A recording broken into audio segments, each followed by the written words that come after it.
Inside Florida Politics, powered by the USA Today Florida Network.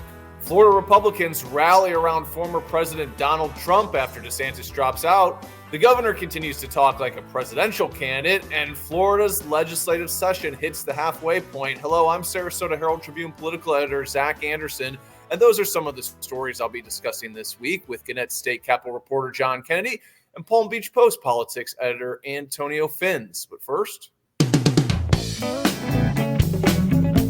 music means it's number time. We're not picking Super Bowl numbers this week, but there's a lot going on in the world of Florida politics. John, you want to tell us what your number is? Yeah, Zach, I do have a number this week. It sounds kind of football, but it's not. It's a 12. 12. All right. We'll see if either the Chiefs or the Niners can get over that number this week. Antonio, you want to tell us about yours? Well, don't do mine as an over-under because I got 12,572. All right, and my number is 15,000. Remember those numbers, folks. We'll tell you what they mean in Florida politics at the end of the show. Well, even before DeSantis dropped out, Florida Republicans already were rallying around former President Donald Trump, who has really been leading the state for a long time. Polls showed him well ahead in Florida. Trump is so popular with party activists that the Florida GOP is actually going to endorse him this weekend. Antonio, Nikki Haley doesn't have much of a shot in this primary. I mean, she lost to none of the above in Nevada this week, but she is a credible candidate. Do you think that the Florida GOP there's any risk here of them endorsing in a primary and potentially alienating some of these moderate voters who might like to see this continue? Moderate voters in Florida? I don't think they exist. But no, look, clearly it's on the radar. And what tells us that was the meltdown this month that MAGA world had over Taylor Swift and all these Taylor Swift conspiracy theories that she's a Pentagon operative or that she was, preparing to surprise endorse Biden during the Super Bowl. And what may be driving that is a poll that came out from Quinnipiac University earlier this month that showed that although Trump is leading Biden, in many of these states, the Quinnipiac poll actually showed Biden ahead. And the reason being is that he's opening up, according to the poll, a big gap with suburban women and independents. And if you really look at Florida, where are these moderate voters? Well, they're really the NPA crowd, the no political affiliation crowd. And they are seen as potentially, a big swing vote. Although I would caution our viewers and listeners that was actually the Democratic strategy back in 2022 to try to defeat DeSantis and to win that Senate seat that Marco Rubio still has. And that was by really relying on the independent, the NPA voters. Didn't work out for them because the NPA voters actually seem to have broken for DeSantis and the Republican candidates. And it was a pretty ugly result for the Democrats. But, here we go again. And that kind of is the strategy going into this year. There's also, on Wednesday, we had the Florida Supreme Court take up the abortion issue, the constitutional amendment that I think a lot of Democrats are hoping that drives voters to the polls who want to protect reproductive rights in Florida and maybe draw those voters into the Democratic camp and bolster their fortunes. But, what we're looking at right now is still a race between, President Biden and former President Trump.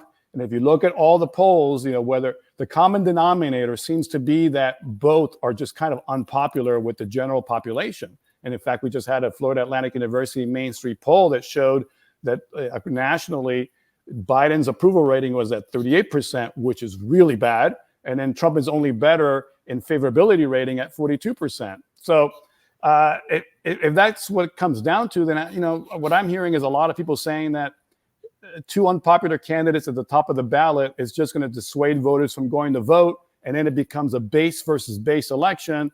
And quite frankly, in that, what you want to do is really drive your base to the polls, really anger them, motivate them.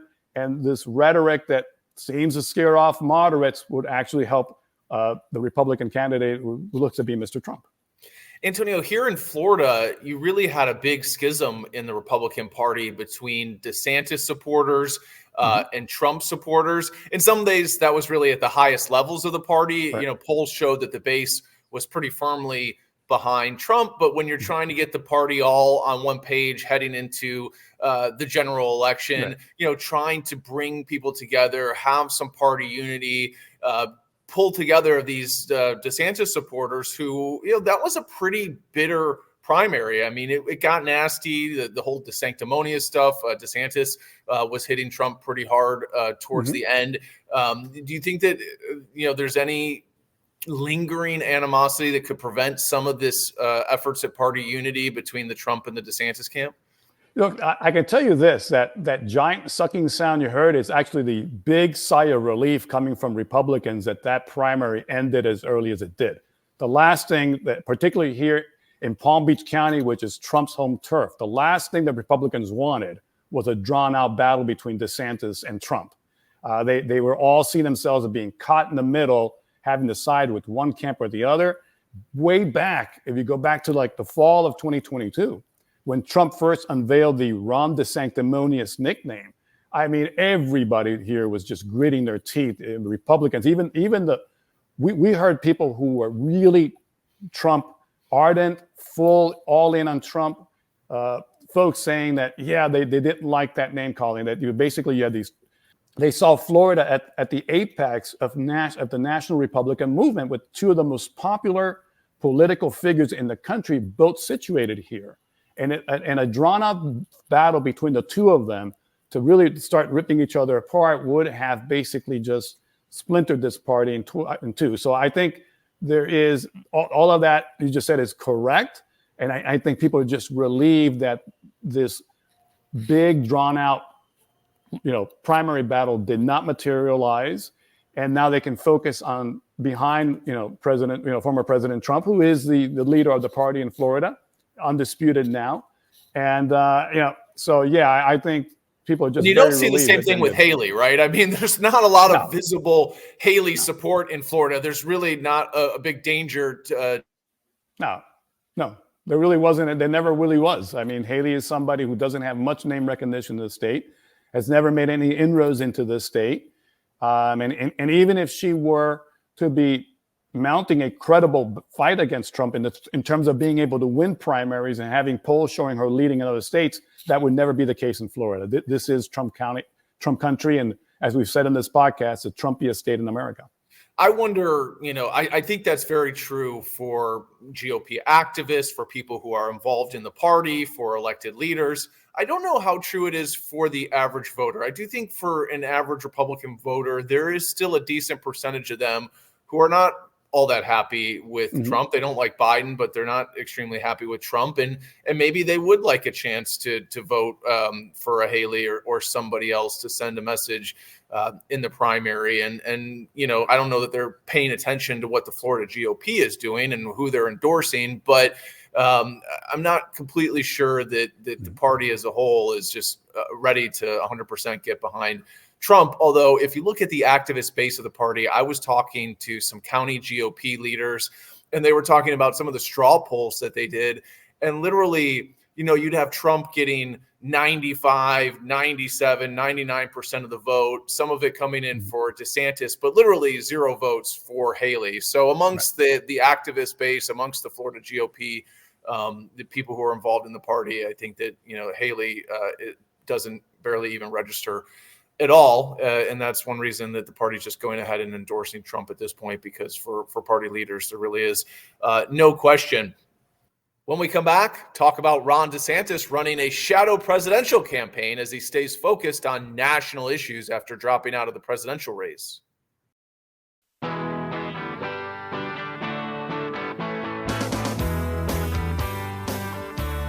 Well, while the Florida GOP rallies around Trump, DeSantis continues to maintain a busy schedule after dropping out of the presidential race. Just days after quitting the race, he was already out giving press conferences and doing public events, and really he's been pretty active ever since. And what a lot of people have noticed is that a lot of his events have really focused on national issues. He's talked about immigration. He's really gone after Biden repeatedly. And in some sense, it almost seems like just a continuation. He still sounds like a presidential candidate. And there's been speculation that he's sort of running a shadow campaign for 2024 if Trump implodes, or really more towards 2028 when he might like to take another shot at running for president, and or at least trying to stay relevant in the national conversation. John, we speculated as to what type of governor DeSantis would be when he returns back to Florida. Would he focus more on state issues like, affordable housing, property insurance, the environment, or would he really continue this national tilt? And it seems like we have our answer, don't we? It does seem like the DeSantis post-presidential race, really isn't much different from the DeSantis that we saw during the campaign and even last year when he was, gearing up for that presidential run. After being away from the state for most of the past 8 months campaigning, now he's making stops around the state, dishing out grant money to some small towns, promoting the manatees, talking up legislation aimed at stopping cities from creating any homeless encampments. But then, what we've seen is he segues away from this kind of routine stuff of being governor to sort of, clearing his throat and giving listeners a kind of, but what I've been thinking moment, when he kind of transitions. And he's done that on Israel. I mean, like weighing in on a 2-state solution when he's at some event, giving money for some small town project. I mean, he really seems to really want to continue to be part of this national conversation. Oh, exactly. It's like you're listening to, conservative talk radio, hey, we've got Ron from Tallahassee on the line. And then he just kind of goes on sort of freestyling. But, that's when he talks up how he's sending 1,000 Florida State Guard members to the Mexican border, called for term limits for members of Congress. He rips into President Biden, as you'd mentioned, for a host of things, often the border, and ridicules Washington, at least the Democratic side of Washington. It's a strategy that we've heard from him now for actually the last couple of years. So what's your thought? I mean, do you think he's not really ready to give up on his national ambitions? It's obviously predicting what could happen in this election cycle, let alone 2028. Who knows? But it seems like he's really gotten a taste for the national limelight, and he wants to stay in it.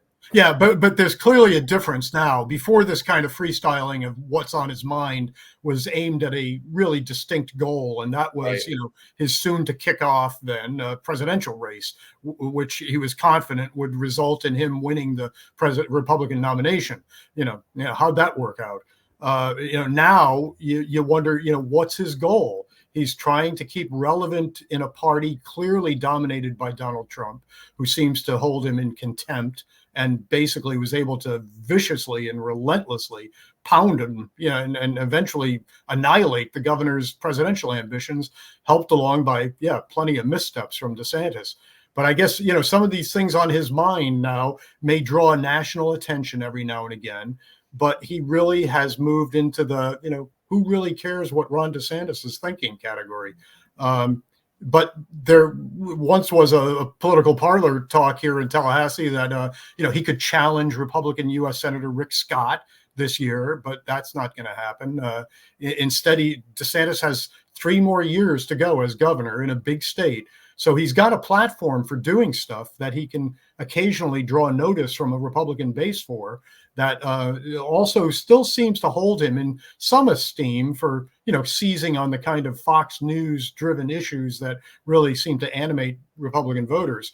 But politically, DeSantis has clearly gone from, red hot to, as he likes to say, stone cold in the past year.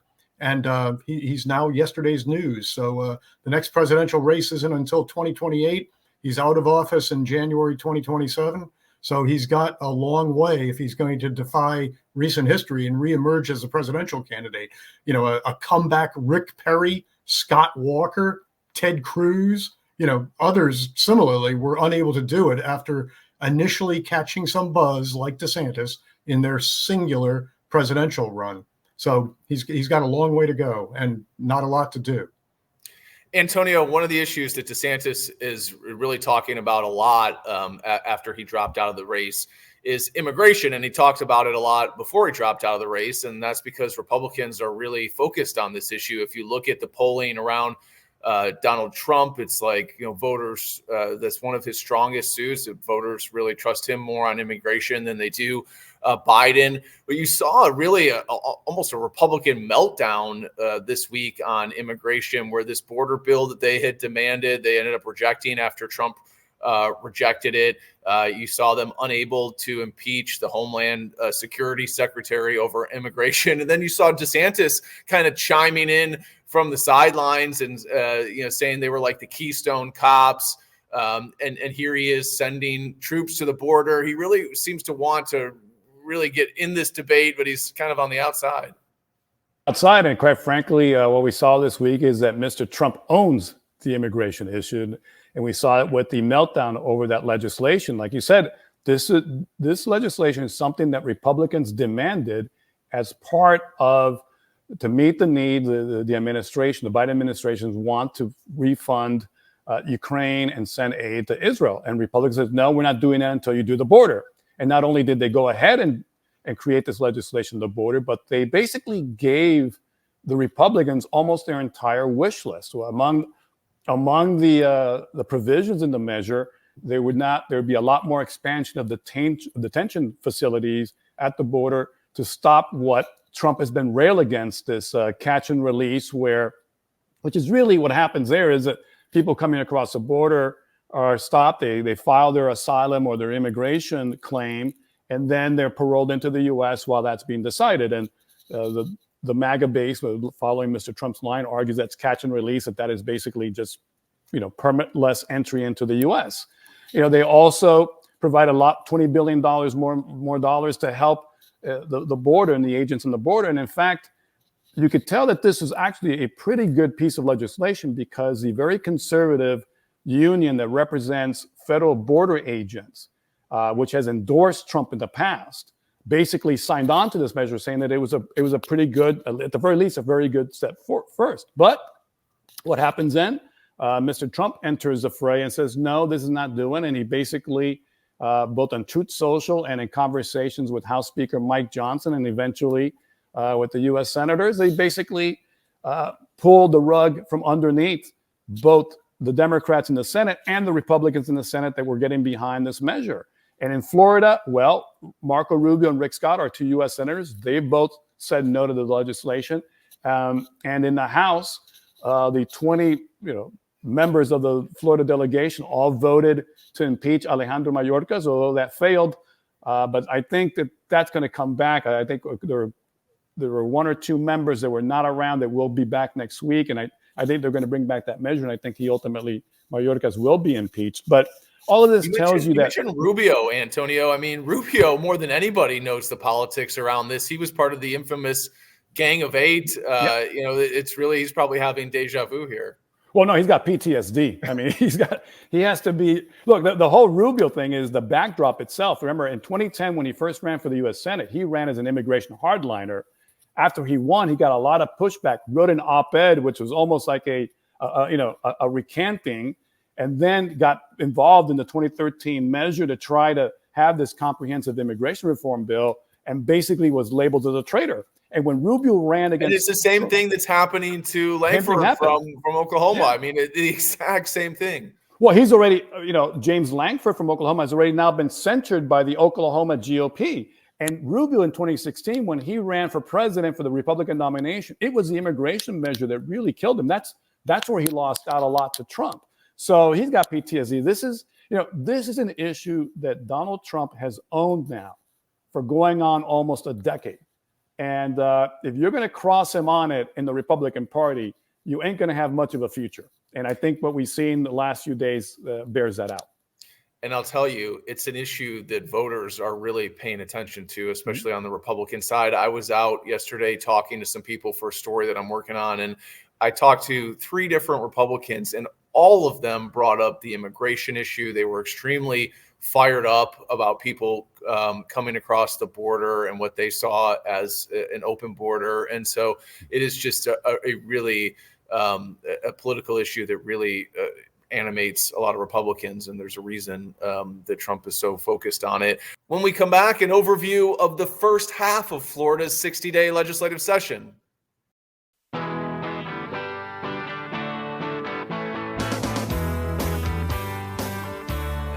Well, while Congress is really struggling to do anything at this point, the Florida legislature, which has an overwhelming Republican majority, is plowing ahead with a bunch of bills that could really have a significant impact on the state. Everything from changes to gun laws, to changes to laws regarding strippers, to changes to laws regarding social media. John, we're now at the midpoint of the 60-day legislative session. What has stood out to you so far about this session? Well, the House and the Senate are moving in the right direction toward the finish line, but we've still got about a month to go. And as I've said every year, the worst is yet to come. So the budget, is the only bill that the legislature has to approve every year. That's in the Constitution. And both the House and Senate are fairly close on a lot of things, including the bottom line, which is a little over $115 billion in both proposals. DeSantis, when he made his state budget recommendation back in December, he wanted to spend even less, just over $114 billion. But with school funding, environmental spending, and in healthcare, all these things look like they're going to line up. It doesn't look like the state budget is going to be a divisive issue of any kind this year. But, there's plenty of other things to settle. You'd mentioned how the House is talking about lowering the age for getting a rifle to 18, but increasing the age to be a stripper to 21. So the Senate, though, won't reduce the gun buying age. That was raised to 21 after the Marjorie Stoneman Douglas massacre back in 2018. But we'll have to see if Florida strippers now have to keep an ID on their persons. That'll be something that goes back and forth between the House and Senate. Otherwise, it seems that we're approaching the point in the session where the priorities of each side start moving in on the other side. The Senate took up House Speaker Paul Renner's push to ban kids under age 16 from social media accounts, which the Senate hadn't done yet. So that's just getting going in the Senate. That's a little bit of an olive branch there. And DeSantis has weighed in on that. That's a no sure thing for him. It was interesting. He's kind of said that, well, I'm concerned about kids and social media, but I'm also concerned about, people's freedom to do some of these things. Yeah, he's talked about questions about kind of broadly the breadth of the bill. And, this is from DeSantis, who's no stranger to, unconstitutional challenges when he takes up legislation. So we'll see. I mean, that's one of those pieces of legislation right now. I would say there's a good chance it's going to pass. But, maybe in the end, does DeSantis veto it? Though I know there's a lot of clamoring for somehow disconnecting kids from social media accounts, it seems like. Another thing that's a big item for the Senate and Senate President Kathleen Passidomo is this Live Healthy idea, which is intended to improve the state's healthcare workforce and kind of improve some patient access. Renner says that the House will get moving on that too. So there doesn't seem to be a major sticking point there. But, other things that are more, pocketbook issues for Floridians, like tackling property insurance, that looks like a topic that will go largely unaddressed this session, even though it's on the minds and wallets of a lot of Floridians. And there's also not much to make, housing more affordable in a state where many people are struggling right now. There's also some drama still worth watching. The House and Senate don't look interested in going along with DeSantis's pitch to make it easier for the owner of Miami Beach's Fontainebleau Hotel to get a casino license.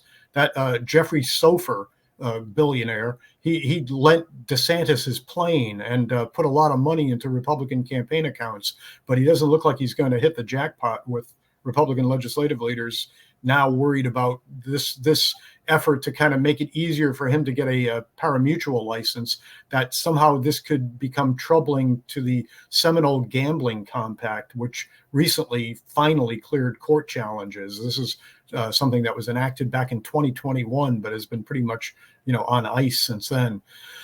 You know, as I say, there's a lot of things. Another bill that DeSantis got behind that bars the removal of Confederate monuments that drew heat in the Senate. And John, that's an interesting debate. You know, we've been talking about that for a while. Jacksonville has a monument that I think was removed by the mayor that had a lot of discussion.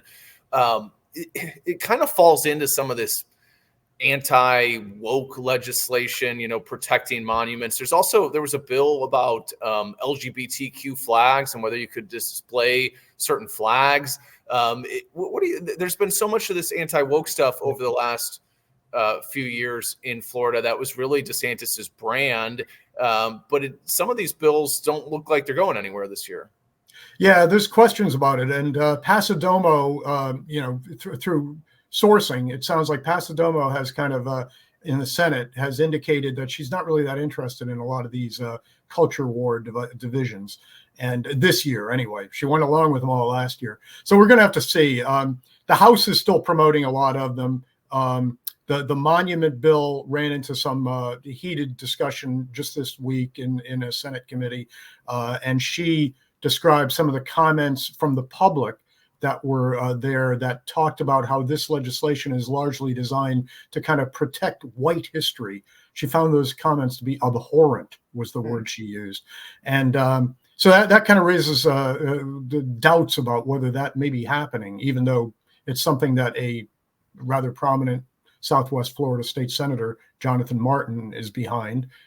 He seems to be an ally of Pasadomo on most things, but yeah, you know, it's still to be seen. And all this LGBTQ bashing, which has become part of the Republican brand lately, whether there's more of that to come, we're going to have to see here in the closing stretch of the session. We're halfway through, plenty more to come here.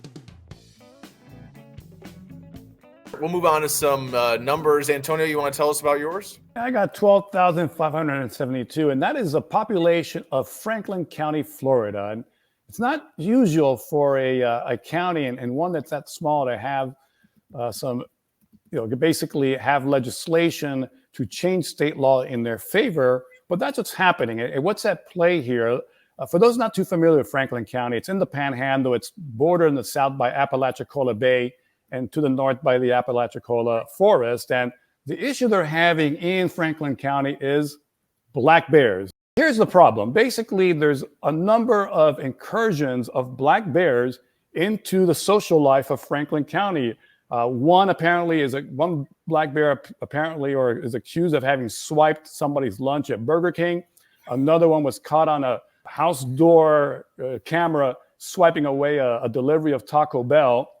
And as a result, now we have House Bill 87 and a companion measure in the Senate to allow the shooting of black bears if they're on your property. Now, black bears are not dangerous. These are not grizzly bears. These are basically kind of much smaller. They're kind of skittish. They basically live off plants and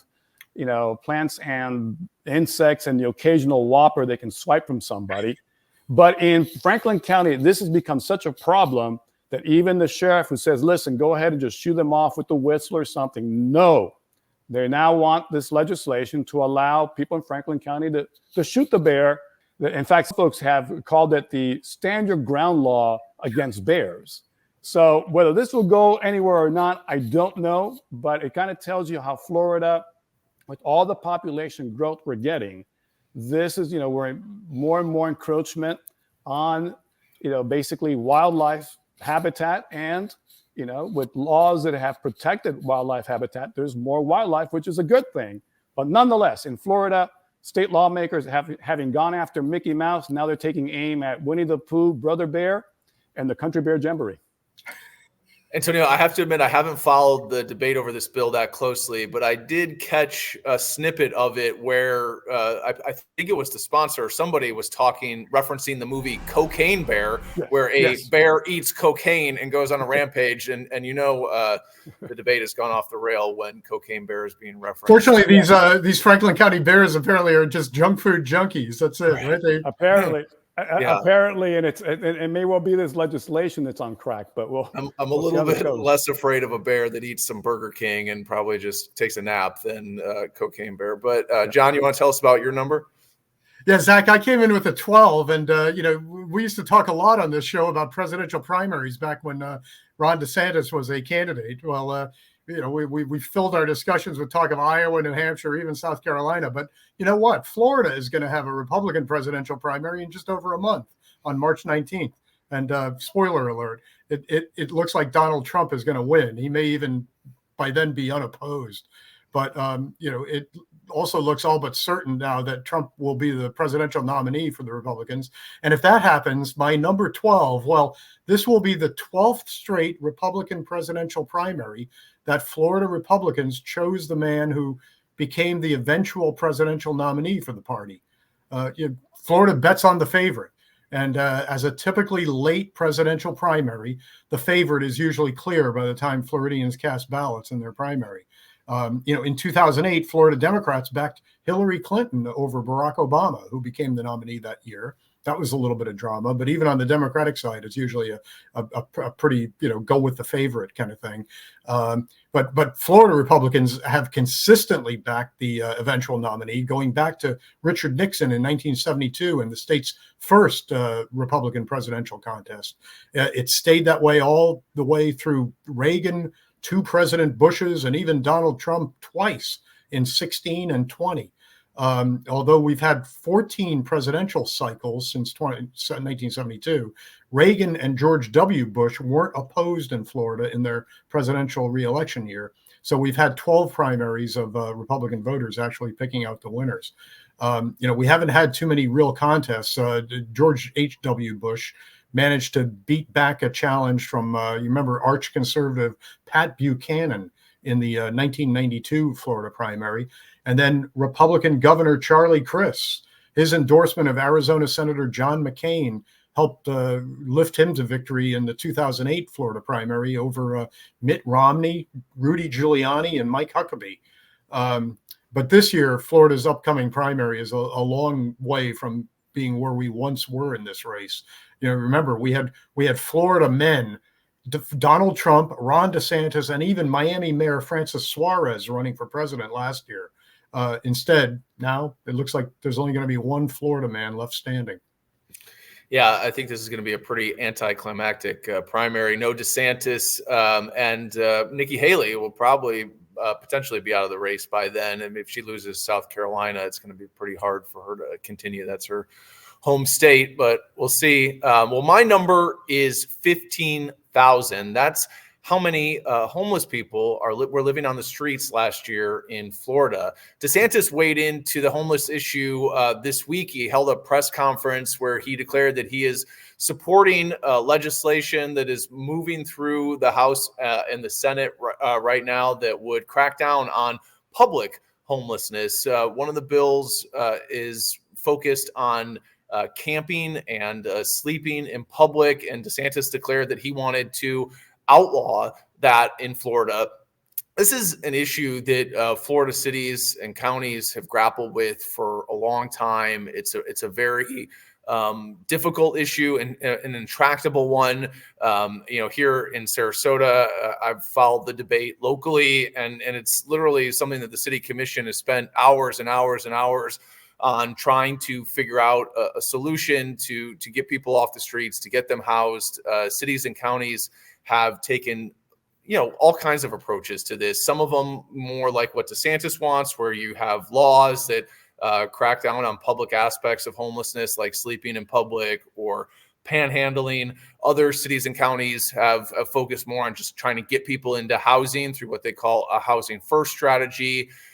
For DeSantis, it really seems like he is positioning this as sort of part of the culture wars, the blue states versus the red states. When he held this press conference to support these homeless bills, he had on his podium a sign that said, "Don't let Florida become San Francisco," and referenced the visible homeless population in San Francisco. So I guess he's not going to be rooting for the 49ers this week, but he really has kind of just tried to talk about this issue as, the blue states are letting this get out of control. Here in Florida, we're a bastion of a sanity, positioning himself as sort of the law and order, keep the streets safe governor.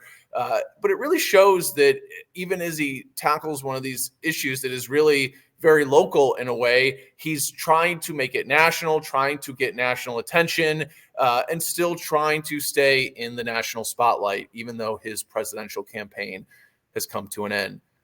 That wraps up another episode of Inside Florida Politics. I want to thank our production guru, Rob Landers.